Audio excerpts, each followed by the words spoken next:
नमस्कार व्ह्यूअर्स, तुम्हा सगळ्यांचं स्वागत आहे माझ्या चॅनल आयकॉनिक एज्युकेशन 7 बिलियनवर। आज आपण या व्हिडिओमध्ये क्लास 8 सब्जेक्ट इंग्लिश यामधील युनिट नंबर 1 त्यामध्ये 1.1 बी द बेस्ट या प्रश्नाची उत्तरं अगदी सोप्या भाषेमध्ये पाहणार आहोत। तर चला सुरू करूया आजचा आपला हा व्हिडिओ।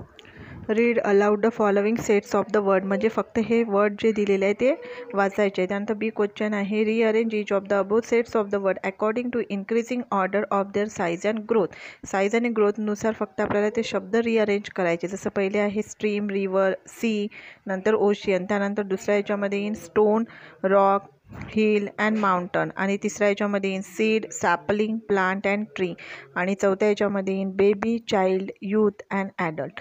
त्यानंतरचा नेक्स्ट क्वेश्चन आहे, in your pre primary classes you must have learned the story of the lion and the mouse and read it in English and filling the gaps using the word given in the boxes. A lion was sleeping in a forest. A mouse started playing on him. The lion got up angrily. He caught the mouse and was ready to kill.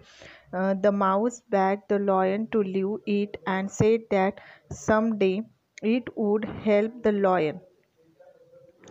The lion laughed and let it go. One day, the lion was caught in the net set up by a hunter. He roared loudly as he tried too hard to escape. त्यानंतर next आहे, the mouse heard the lion and came. It chewed up the net with its sharp teeth and set the lion free. त्यानंतर next क्वेश्चनमध्ये आपल्याला read the word names given below, put the big size bigger ones in the circle and the smaller ones in the small circle, म्हणजे जे छोटे छोटे words आहे साईजने छोटे असलेले ते आपल्याला छोट्या सर्कलमध्ये आणि मोठ्या सर्कलमध्ये टाकायचं। जसं लेक आहे, बुश आहे, स्क्रब आहे, रेल, स्टार आणि ट्रेल हे आपण सगळे छोट्या सर्कलमध्ये टाकले। त्याच्यानंतर ट्री, पाईन, हायवे, बास आणि सन हे मोठे असतात त्यामुळे मोठ्या सर्कलमध्ये। त्यानंतर क्वेश्चन नंबर 3 आहे, find and write the pair of rhyming words from the poem.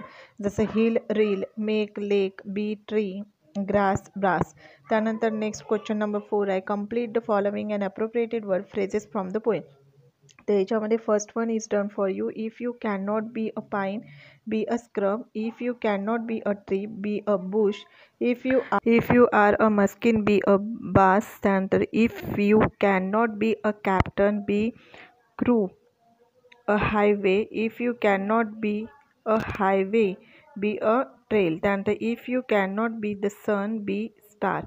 Next question आहे, right whether the following are true or false. All must be the captain of the team. False. A bit of a grass can make the highway happier. True. We win or fail depending upon the size or position. False. A scrub is found at the top of the hill. False. If your work is not important, do not do it. False. Whatever job you have, do your best. That's answer in true. नंतर question आहे, right and appropriated of the poem with the help of the points given below. The title of the poem is be the best. The poem is written by Douglas Malloch. त्यानंतर the poem has 4 stanza, each of the stanza has a 4 line. The line that rhyme in each of the stanza are 1 to 3 and 1 to 4. The poet compare big things with the smaller size things. If you can be a repeated expansion in the poem, the line I shall always remember is, it is not by size that you win or you fail. त्यानंतर next question आहे, जर तुम्हाला अशा पद्धतीने हा video आवडला असेल तर प्लीज चॅनलला लाईक, शेअर आणि सबस्क्राईब करायला विसरू नका। इतर व्हिडिओ पाहण्यासाठी चॅनलच्या लोगोवर क्लिक करून तुम्ही तिथून तो व्हिडिओ पाहू शकता।